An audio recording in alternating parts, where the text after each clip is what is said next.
certainement Patrick Lapalme de chez Remax Lanaudière. Salut Patrick. Salut Sylvain. Comment tu vas? Super toi? Très très bien. On va saluer Julie aussi derrière la caméra. Oui. Vous pouvez nous suivre maintenant tous les mardis matins en direct sur Facebook. Yes. Et puis on va parler, Patrick, ce matin, on ne parle pas souvent de ça, les achats au niveau commercial. Oui. On parle souvent du résidentiel. Oui. C'est totalement différent. C'est totalement différent. C'est régi d'une autre façon complètement différente. Et là, je vais vous donner des conseils un petit peu.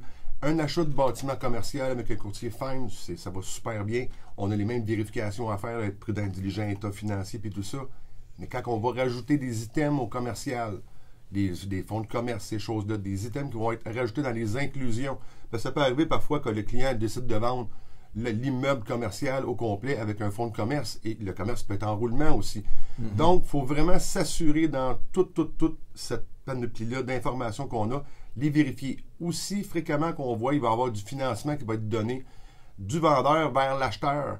Là, c'est important de s'assurer que notre notaire ou notre avocat qui est spécialiste en commercial va aller s'assurer des ententes de ce que l'acheteur veut, ce que le vendeur veut, que tout le monde se parle vraiment.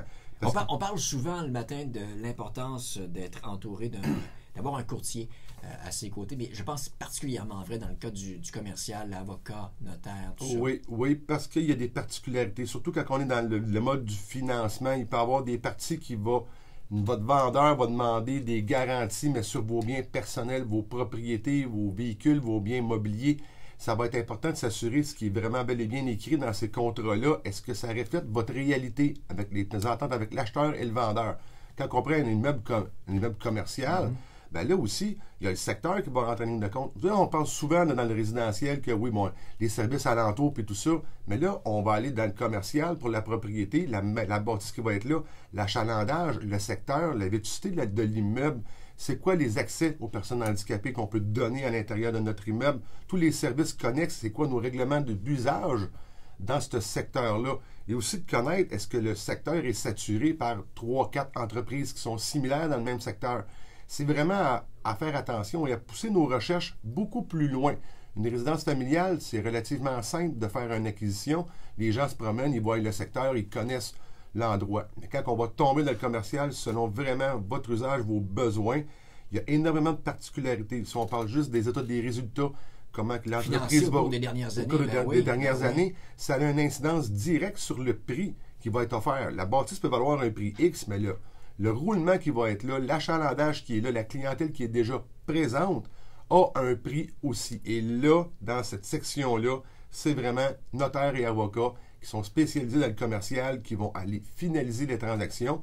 Et nous, on n'a aucun problème à régler la transaction immobilière pour l'immeuble qui va être là. Parce que c'est ça, il y a l'immeuble, on peut acheter uniquement l'immeuble, comme on peut acheter le commerce, ce qu'il y a à l'intérieur. Exactement, ce qu'il y a à l'intérieur. Puis il y avoir aussi la clientèle qui est là. On donne un exemple, un bureau de dentiste ou un notaire qui cesse de pratiquer. Bien, lui, il y a une clientèle qui est là. Ça vaut combien établir ces prix-là? Donc, c'est vraiment dans l'entente entre l'acheteur et le vendeur et tous les professionnels qui vont encadrer la transaction. Et mon courtier peut me référer à un spécialiste. Sans aucun problème. Je les ai tous dans mes poches. Donc, vous avez quoi que ce soit en commercial, là, vous ne vous gênez pas. Ça me fait plaisir de vous épauler. Si on veut revoir, réentendre une de tes chroniques, te joindre. Super facile. Vous pouvez venir sur mon Facebook, aucun problème. Ma chaîne YouTube, on est toujours disponible. Le patricklapalme.com, tout est présent au complet.